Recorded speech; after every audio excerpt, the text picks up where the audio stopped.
वचन, प्यारा वचन, यीशु मसीह का प्यारा वचन, पाव को दीप को राह को रोशन, ये है मसीह का प्यारा वचन, ये है वचन प्यारा। परमेश्वर के धन्य नाम की महिमा हो।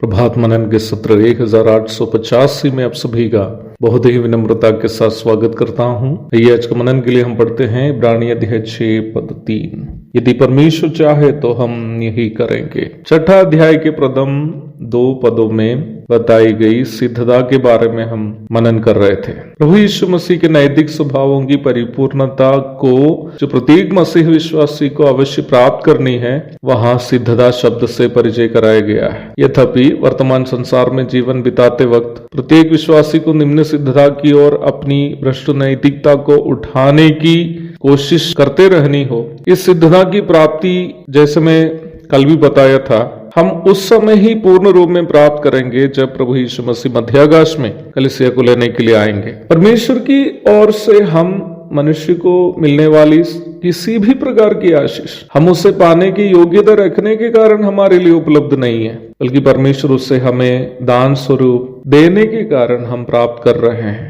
यहाँ तक वायु, पानी, सुरक्षा, जमीन से उपज, हमारी सेहत इत्यादि दैनिक जीवन में हम अनुभव करने वाले सभी प्रकार की अनिवार्य बातें, अनिवार्य चीजें हमारे लिए हमसे प्रेम करने वाला उस महान परमेश्वर का दान है। मत्ती 5:45, भजन संहिता 146 की 9, 147 की 8, 14 आदि कई पदे इस परिप्रेक्ष्य में हम वचन में देखते हैं। जैसे संसार में रहते वक्त हमारी शारीरिक आवश्यकताओं की पूर्ति परमेश्वर मुफ्त में करके देता है, वैसे ही हमारी आत्मिक आवश्यकताओं की पूर्ति भी परमेश्वर मुफ्त में ही करके देता है। उद्धार से लेकर अनंत जीवन, पवित्र आत्मा, परमेश्वर का वचन, आत्मिक वरदान आदि सभी आत्मिक आशीष भी, जिसकी कीमत तोलना असंभव है, परमेश्वर हमें मुफ्त में ही उपलब्ध कराया है। इसलिए ही इनमें से किसी भी आशीष जो हम अनुभव करते हैं, हम घमंड करने के लिए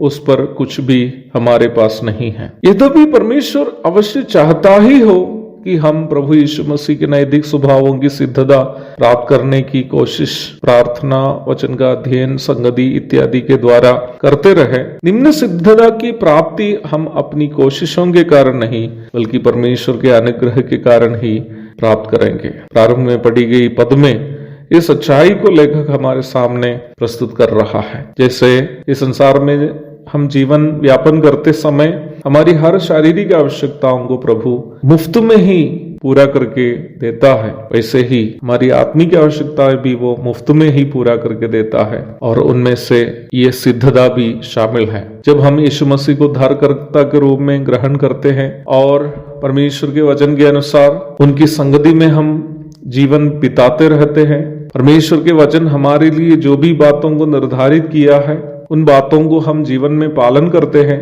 हम धीरे धीरे परमेश्वर के पुत्र यीशु मसीह के नैतिकता के परिपूर्णता की ओर बढ़ते हैं। परंतु उस नैतिकता की परिपूर्णता हमें पूरा करके देना परमेश्वर दान स्वरूप ही करके देता है, जो यीशु मसीह के मध्याकाशीय आगमन के समय अवश्य पूरा होगा। जो आयत प्रारंभ में हम पढ़े हैं, वहाँ लेखक यही सच्चाई हमारे सामने प्रस्तुत कर रहा है, ताकि हम हमेशा परमेश्वर से आभारी होकर अपना जीवन को इस संसार में बिताए। एक और शुभ दिन की धन्य कामनाओं के साथ आज को मनन में यहाँ समाप्त करता हूँ। प्रभु यीशु आप सबको आशीष दे। आमीन।